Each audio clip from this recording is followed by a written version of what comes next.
Finally इस डकैत को पकड़ने के लिए जयललिता ने एक STF बनाई, यानी कि स्पेशल टास्क फोर्स। जिंदा या मुर्दा कैसे भी करके इस डकैत को पकड़ना है। ये लाल चंदन की लकड़ी में ऐसा क्या है कि उसकी इतनी ज्यादा स्मगलिंग होती है और सब के सब हद मार के उसके पीछे पड़े हुए हैं। ये विजय कुमार साल 1985 से 1990 के बीच then prime minister Rajiv Gandhi के स्पेशल प्रोटेक्शन ग्रुप यानी कि SPG का हिस्सा रह चुके थे।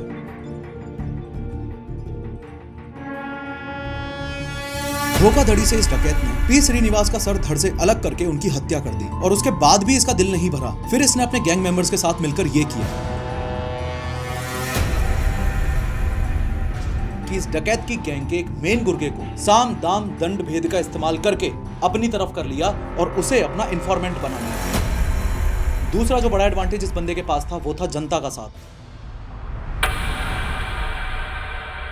लेकिन हर बार की तरह शुरू से शुरू करते हैं। बात आज से 72 साल पहले की है। 18 जनवरी 1952 में कर्नाटका में गोपीनाथम नाम के एक छोटे से गांव में एक बच्चे का जन्म होता है। मैप में ध्यान से देखो, ये कर्नाटका है, ये तमिलनाडु है और इन दोनों के बॉर्डर पर ही है ये गोपीनाथम विलेज। इस बच्चे का जन्म एक गरीब घर में हुआ था, एक ऐसा परिवार जो खेती और पशुपालन से अपना गुजारा करता था। इस बच्चे का पूरा बचपन गोपीनाथम गाँव के आसपास मौजूद घने जंगलों में बीत रहा था। जैसे जैसे ये बच्चा बड़ा होता गया वैसे वैसे इसको जंगलों की गहरी समझ होती गई और हथियार यूज करना, बंदूकें चलाना, हंटिंग करना यानी कि जानवरों का शिकार करना इसका शौक सा बनता गया। बड़े होने के बाद इस बच्चे ने रेड सैंडलवुड यानी कि लाल चंदन की लकड़ियों की स्मगलिंग करनी शुरू कर दी। सिर्फ इतना ही नहीं, यह बंदा गैर कानूनी शिकार भी किया करता था और उससे भी पैसा कमाया करता था। इसने सिर्फ कुछ समय के अंदर ही 2000 से ज्यादा हाथियों को मारकर उनके दांतों को ब्लैक मार्केट में बेचकर करोड़ों रुपए कमा लिए। सिर्फ पोचिंग से ही नहीं, इसने जापान और चाइना जैसे इंटरनेशनल मार्केट्स में लाल चंदन की लकड़ी की स्मगलिंग करके करोड़ों रुपए वहां से भी बना लिए। इन शॉर्ट, जिस बंदे ने इलीगल धंधों की शुरुआत अपने गांव के आसपास के इलाकों के जंगलों से की थी, उसका इन्फ्लुएंस साल 1900 आते आते कई गुना तक बढ़ चुका था। कहा जाता है कि यह बंदा उन जंगलों में सरवाइव करने के लिए इतना फिट और परफेक्ट था कि सिर्फ आवाज सुनकर ही बता देता था कि कौन सा जानवर आ रहा है और कितनी दूरी पर है। इन शॉर्ट, ये जंगलों की रग रग से वाकिफ था। अब ऑब्वियस ही बात है कि कर्नाटका, तमिलनाडु और केरला के जंगलों में इतना कुछ चल रहा था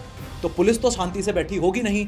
पुलिस भी अपने हाथ पैर फेंक रही थी। पर मुद्दे की बात यह है कि पुलिस इस बंदे का बाल भी बांका नहीं कर पा रही थी। पूरे 30 सालों तक इसको बुरी तरह से ढूंढने के बाद भी पुलिस इस बंदे को नहीं पकड़ पाई। सबसे पहला एडवांटेज इस बंदे को यह था, चूंकि ये तीनों स्टेट के बॉर्डर्स के जंगलों में से ही ऑपरेट कर रहा था तो एक स्टेट से दूसरे स्टेट में भाग जाता था और पुलिस अपने जुरिस्डिक्शन की वजह से या फिर एरिया रिस्ट्रिक्शन की वजह से बंध जाती थी। दूसरा जो बड़ा एडवांटेज इस बंदे के पास था वो था जनता का साथ। इन जंगलों के जिन गांवों में से ये ऑपरेट करता था उन गांवों की पब्लिक इसको रॉबिन हुड मानती थी। बेरोजगार लोगों को इसने रोजगार दिया था। जो लोग भुखमरी से मर रहे थे उनको ये बंदा अपनी गैंग में शामिल करके लाल चंदन की लकड़ी का वुड कटिंग का काम देता और बदले में पैसे देता। इस बंदे के लिए इन गांव के लोग इन्फॉर्मेंट्स का काम करते थे। जब पुलिस वाले इस बंदे को पकड़ने का कोई भी प्लान बनाते तो गांव वाले पहले ही इस बंदे को इन्फॉर्म कर देते थे, जिसकी वजह से पुलिस के सारे प्लान्स फेल हो रहे थे। जैसे जैसे फॉरेस्ट ऑफिसर्स और पुलिस वालों ने इस बंदे को ज्यादा से ज्यादा टारगेट करना शुरू किया वैसे वैसे ये बंदा एक नॉर्मल स्मगलर से खतरनाक डकैत बनने की राह पर चल पड़ा।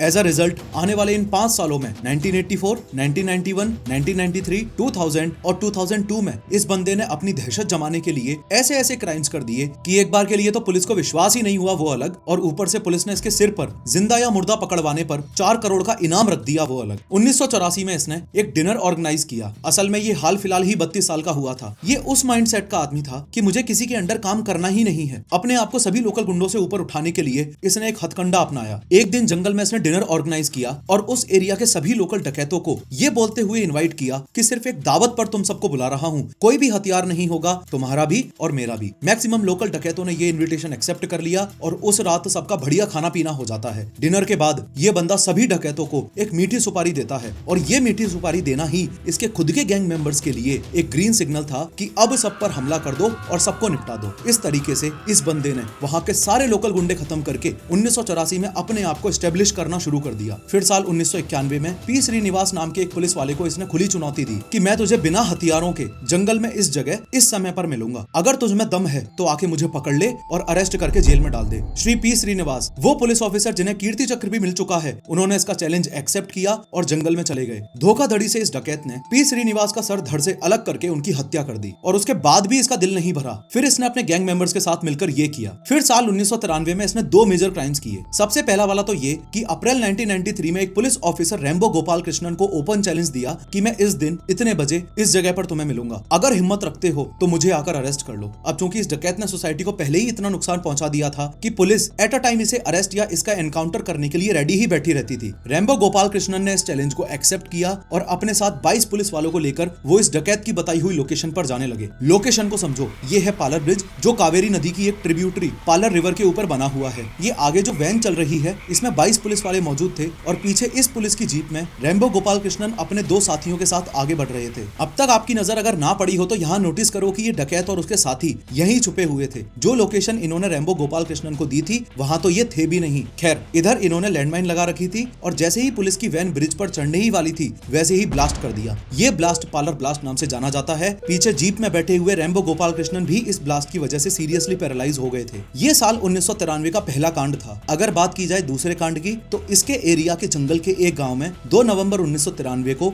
इसे 8 चरवाहों पर शक हो जाता है कि वो लोग पुलिस वालों के इन्फॉर्मेंट्स हैं। शॉकिंगली इस डकैत ने उन 8 के 8 को वहीं मरवा दिया। फिर दोबारा साल 2000 में इसने कुछ अनबिलीवेबल कांड किया। इनको तो आप जानते ही हो, मिस्टर पुनीत राजकुमार, फेमस कन्नड़ा सिनेमा एक्टर जिनकी अभी 3 साल पहले ही हार्ट अटैक से मौत हो गई थी। इन्हीं के father legendary Kannada actor doctor Rajkumar को भी इस डकैत ने उनके घर में घुसकर किडनैप कर लिया था और जंगल में ले गया था। असल में उस रात खतरनाक बारिश हो रही थी और डॉक्टर राजकुमार अपने फार्म हाउस में एक रूम में टीवी देख रहे थे। ये डकैत उनके घर में घुसा और बोला, वी वांट सर। भारी बारिश में ही ये डकैत डॉक्टर राजकुमार को अपने साथ जंगल में ले गया। इस डकैत को ये था कि अगर मैं बड़े लोगों को अरेस्ट करूंगा तो उसके बदले मुझे बहुत सारा पैसा मिलेगा। इसने डॉक्टर राजकुमार को छोटे मोटे टाइम के लिए नहीं बल्कि पूरे 108 दिनों के लिए, यानी कि 3.5 से ज्यादा महीनों के लिए अपने पास किडनैप करके रखा और फाइनली डॉक्टर राजकुमार को छोड़ने के बदले इस डकैत को 30 करोड़ रुपए मिले। सिमिलरली साल 2002 में कर्नाटका के एक मिनिस्टर एच नागप्पा को इस डकैत ने किडनैप किया और उनके घर से किडनैप करके उन्हें जंगल में ले गया। मिनिस्टर एच नागप्पा के बदले में इस डकैत ने अपने साथी डकैतों को जेल से छुड़वाने की डिमांड रखी। एच नागप्पा को अरेस्ट किए हुए ऑलरेडी काफी महीने हो चुके थे और फिर अचानक उनके घर पर एक कैसेट आती है। मिनिस्टर एच नागप्पा की फैमिली ने उस कैसेट को एक्सप्लोर किया तो पाया कि उसमें ये डकैत पूरा खुलासा करते हुए ये बता रहा है कि मैं भगवान की कसम खाता हूँ, मैंने एच नागप्पा को नहीं मरवाया। मिनिस्टर एच नागप्पा को जयाललिता ने मरवाया है। उसने बताया कि एक दिन पुलिस ने जंगल में आके उसकी गैंग पर हमला कर दिया और मिनिस्टर एच नागप्पा भी उनके साथ वहीं मौजूद थे।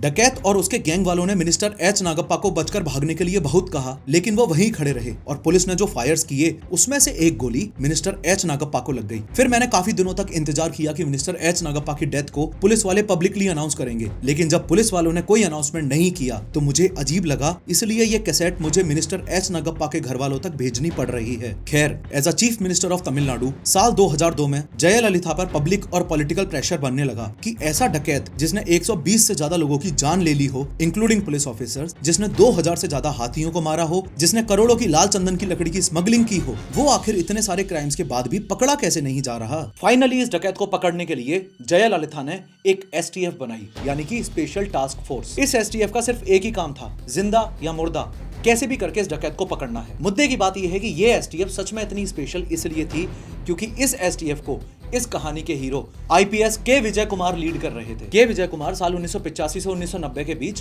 Then prime minister Rajiv Gandhi के स्पेशल प्रोटेक्शन ग्रुप यानी कि एसपीजी का हिस्सा रह चुके थे। इस वीडियो में मैंने राजीव गांधी असैसिनेशन को डिटेल्ड 3D एनिमेशन के साथ बहुत अच्छे से एक्सप्लेन किया है, जरूर देख लेना। खैर, एसटीएफ हाथ धोकर इस डकैत के पीछे पड़ गई। सबसे पहला काम इस एसटीएफ ने यह किया कि इस डकैत की गैंग के एक मेन गुर्गे को साम दाम दंड भेद का इस्तेमाल करके अपनी तरफ कर लिया और उसे अपना इंफॉर्मेंट बना लिया। अब इस डकैत को अपना इंटरव्यू देने का और अपने आप को पब्लिक को सामने रखने का बहुत ज्यादा शौक था।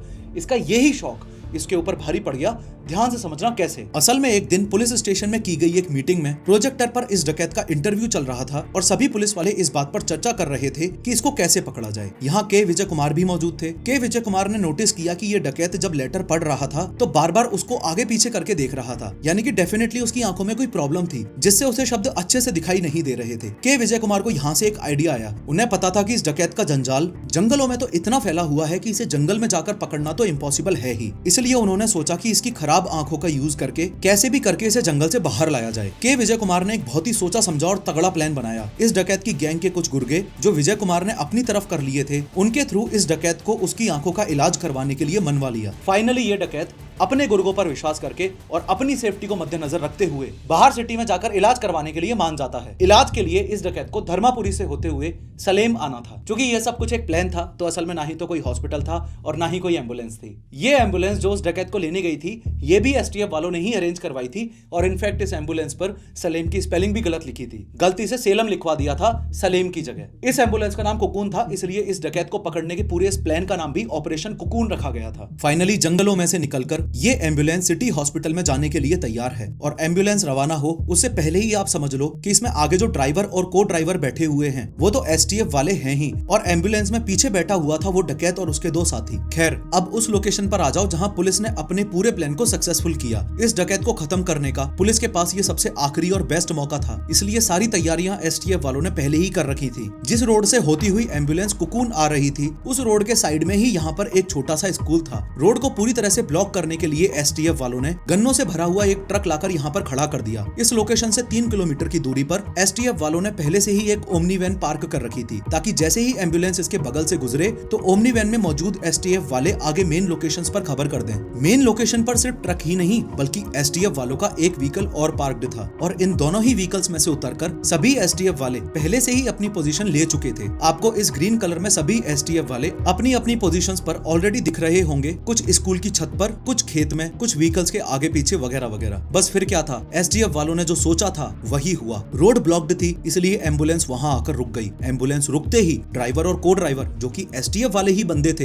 दोनों उतरकर भाग गए। फिर एसटीएफ वालों ने एम्बुलेंस को पूरी तरह से घेर लिया। एसटीएफ वालों ने अनाउंसमेंट करके उस डकैत को वार्निंग दी और सरेंडर करने के लिए कहा। डकैत नहीं माना तो फिर वही हुआ जो एसटीएफ वाले पहले से ही सोच कर आए थे। सबने मिलकर एम्बुलेंस को ऐसा छलनी कर दिया कि टोटल 338 गोलियां चलाई और एम्बुलेंस के अंदर मौजूद वो डकैत और उसके दोनों साथी मारे गए। ये एक रियल इंसिडेंट था और शुरू में सब कुछ सुनने के बाद ऐसा लगता है कि कहीं ये पुष्पा मूवी की रियल स्टोरी तो नहीं है, and the answer is no. ये साउथ इंडिया के सबसे बड़े डकैत वीरप्पन की रियल स्टोरी थी। वो बात अलग है कि मूवी रिलीज होने के बाद में काफी लोगों ने इस बात को क्लेम किया कि पुष्पा मूवी वीरप्पन की लाइफ पर बनी हुई है। वही ड्रेसिंग, वही स्मगलिंग के cases etcetera etcetera. In fact Andhra Pradesh foresters ने तो पुष्पा मूवी के खिलाफ विरोध भी किया था, ये बोलते हुए कि वीरप्पन ने समाज को बहुत ज्यादा नुकसान पहुंचाया है और उसके कामों को यंगस्टर्स के सामने पुष्पा मूवी के थ्रू हीरोइक तरीके से प्रेजेंट करने से सोसाइटी में एक बहुत ही गलत मैसेज जाता है। अब पर्सनली मेरे लिए एक सवाल जिसने काफी लंबे समय तक मेरे दिमाग के अंदर घर बनाया वो ये था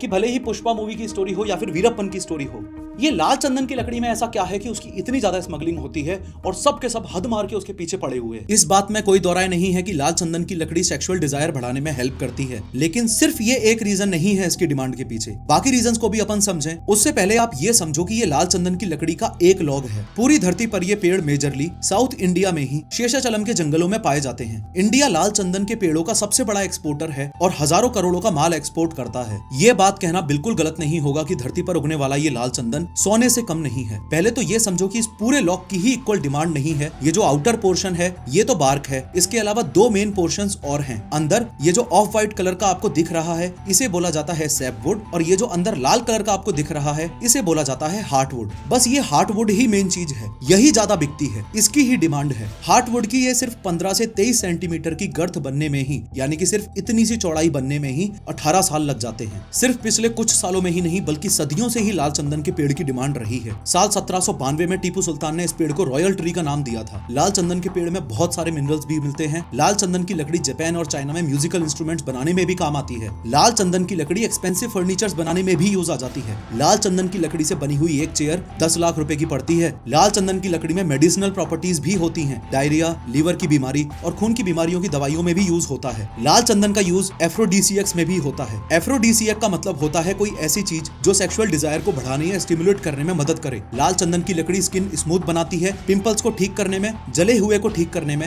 एक्ने या स्कार्स के केस एक्सेट्रा में काफी यूजफुल रहती है। लाल चंदन की लकड़ी को यूरोपियन मेडिसिन में कलरिंग एजेंट के रूप में भी यूज किया जाता है। लाल चंदन की लकड़ी का use ancient Egyptians dead bodies के ऊपर भी करते थे। वो लोग डेड बॉडीज पर लाल चंदन का लेप मल देते थे ताकि बॉडी जल्दी से सड़े ना। लाल चंदन की लकड़ी का one of the main use perfumes में होता है। इसमें एरोमेटिक प्रॉपर्टीज होती हैं जिसकी वजह से परफ्यूम इंडस्ट्री में इसकी काफी डिमांड है। लाल चंदन की लकड़ी कार्विंग्स और डेकोरेटिव आइटम्स में भी काफी ज्यादा यूज होती है और आप देख पा रहे हो कि काफी हाई रेट पर बिकता है इसका माल। लाल चंदन की लकड़ी का यूज माला बनाने में भी होता है। लाल चंदन की लकड़ी से बनी हुई माला आपको यहाँ 985 रुपए में दिख रही होगी और वहीं जो नॉर्मल माला होती है वो 50 से 100 रुपए में ही आ जाती है। लाल चंदन की लकड़ी का यूज धूप बत्ती और अगरबत्ती में तो होता ही है। इसके अलावा हिंदू धर्म में भगवान की मूर्ति पर भी इसका लेप लगाया जाता है। होपफुली अब तक आप समझ चुके होंगे कि इतनी सारी लाल चंदन की लकड़ी की स्मगलिंग की कहानियां क्यों हैं इंडिया में। इसका सप्लाई डिमांड रेशियो बहुत ज्यादा बिगड़ा हुआ है। एक पेड़ को रेडी होने में 20-30 साल लग रहे हैं, इसलिए सप्लाई तो कम है, लेकिन इस लकड़ी के फायदे इतने ज्यादा हैं, इसलिए डिमांड ज्यादा है। As a result of this, सिर्फ 1 टन की लाल चंदन की लकड़ी की कीमत 50 लाख रुपए से 1 करोड़ रुपए तक पड़ जाती है। खैर, इस 3D एनिमेटेड वीडियो में मैंने बताया है कि सर रतन टाटा को स्कूल छोड़ने और लेने जो रोल्स रॉयस आती थी, वो कभी भी उसका इस्तेमाल क्यों नहीं करते थे। क्लिक